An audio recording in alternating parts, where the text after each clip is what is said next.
Kesadaran masyarakat akan pangan sehat yang berasal dari kedelai seperti tahu dan tempe membutuhkan total penyediaan kedelai yang cukup besar.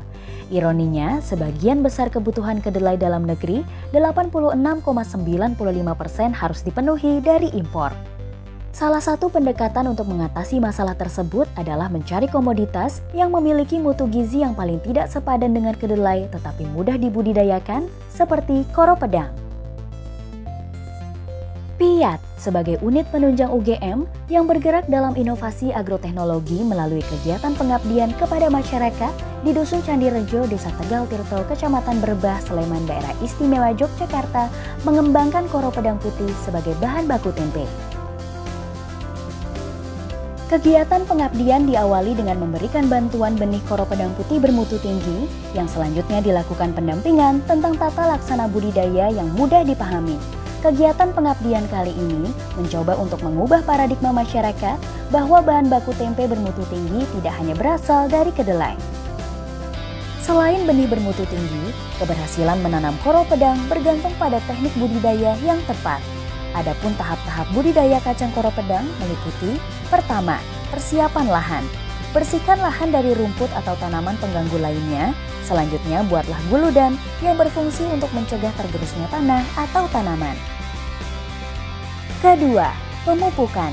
Setelah tanah gembur, taburkan pupuk kandang sebagai pupuk dasar untuk memperbaiki struktur tanah dan meningkatkan jumlah organisme tanah yang berguna dalam proses penguraian bahan organik menjadi bahan yang tersedia bagi tanaman. Ketiga, penanaman. Lubangilah tanah menggunakan tugal dengan kedalaman sekitar 2 hingga 3 cm dan jarak antara lubang sekitar 50 hingga 75 cm. Isilah masing-masing lubang dengan satu benih kacang koro pedang. Keempat, penyiraman lahan. Penyiraman dilakukan 1 kali sehari agar tanaman tidak kekurangan air, terutama pada fase vegetatif yang mengarah pada pembentukan atau pertumbuhan akar, daun, batang, dan percabangan. Kelima, pemangkasan. Pemangkasan dilakukan ketika tanaman sudah berumur 1 atau 2 bulan sejak tanam. Pemangkasan dilakukan pada tunas yang sudah tidak produktif. Keenam, panen. Pemanenan dapat dilakukan setelah tanaman berumur sekitar 4 hingga 6 bulan ketika buah sudah berwarna kecoklatan dan telah berisi. Polong kemudian dijemur selama 2 hingga 3 hari sebelum dikeluarkan bijinya.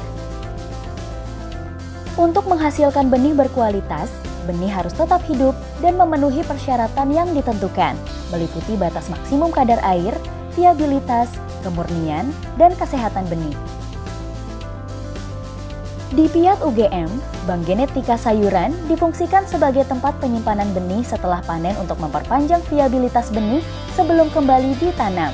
Kegiatan penyimpanan benih dimulai dengan sortasi.